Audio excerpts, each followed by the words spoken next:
Hey everyone, SweetJohnnyCage here, back with another guide for Elden Ring. This time I'm going to show you how to get to and defeat Godfrey, first Elden Lord.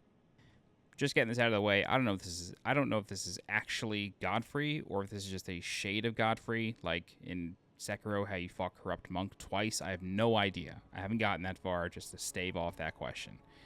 But in order to get there, we're going to assume that you have access to Leyndell, capital city, and that you have reached the Avenue Balcony Site of Grace. So from here, we are going to run down the avenue, and I'm not actually going to do the entire route just because it's a little long, but what you want to do is you want to get to this point and start climbing up the corpse of the dragon. If you haven't killed everybody, you want to try to be fast, because they will follow you up here. Rest assured. They're coming. And then once you're able to get up here, you want to follow this talon, jump down, and then you can climb this ladder here.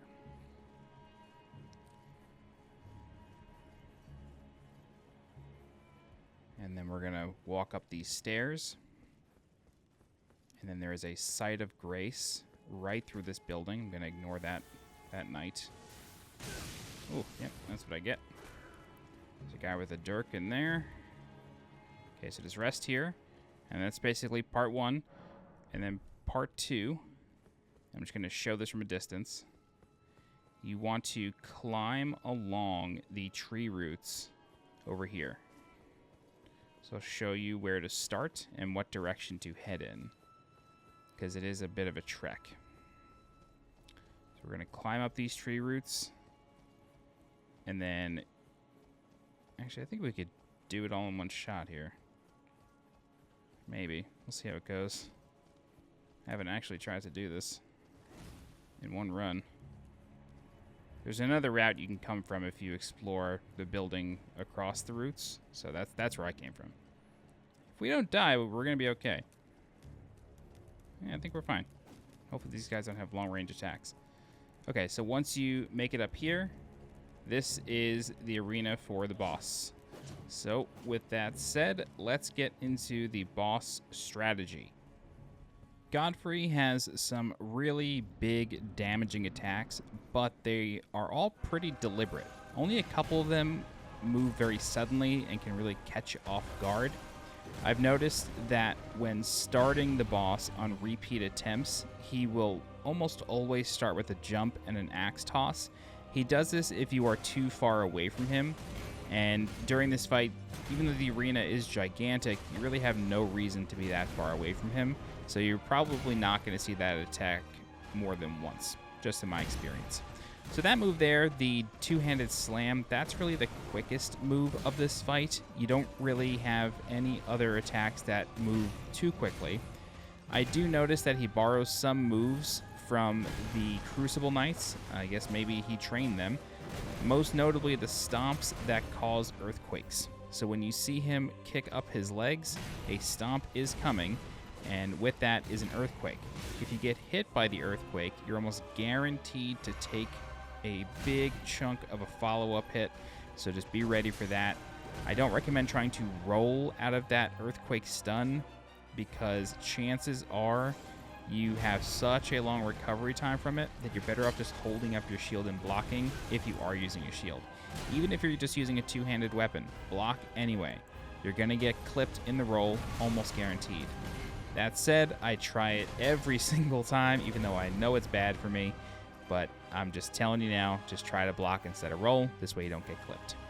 Alright, so again, the stomps, he can follow that up with a bevy of different attacks, wide variety, pretty much anything in his arsenal he can follow up with. You saw that big swing there. His weapon is only has a hurt box on the axe itself. He can drag the staff, and as long as, you know, it's early enough in the windup, the staff part of the axe doesn't really do much. You don't have to worry about it. It's really just that axe that you got to be careful of. So when he does that big spin move, almost always he's going to follow it up with an overhead slam, so you do need to be mindful of that. He can dash right into you throughout the fight, so don't, get too much distance between you and the boss. because he will close the gap very quickly, either with that dash or the jump move, so just be careful with that. When he starts doing bigger combos, he's going to spin the axe around quite a few times. You want to just keep an eye on his shoulders and see if he's going to keep moving. Some of his abilities do not have quick transitions from one to the other, so you need to be mindful of his upper body, and if that is still moving, or if it looks like it's about to start moving, he's going to do another follow-up. Some of his combos get cut short. He's a little tricky like that, so you can't always predict what he's going to do. So you just have to keep an eye on the body, and if that's moving, that's usually your tell. So we're whittling him down here. He doesn't really have any other abilities that we haven't seen already. But again, just long combos, so just be on the lookout for those. These stomps can be quite deadly. I have gotten more or less one shot after a stomp if he's feeling like a full combo is the order of the day. So just be careful on that. Luckily, the Stake of America is literally right outside the door, so there's no run to this boss. You just walk forward, go through the door, and challenge him again. Like I said, the arena is quite big, so try your best not to necessarily stay in his face, but you don't want to run too far away. I was using both a two-handed weapon and a one-handed weapon in this fight.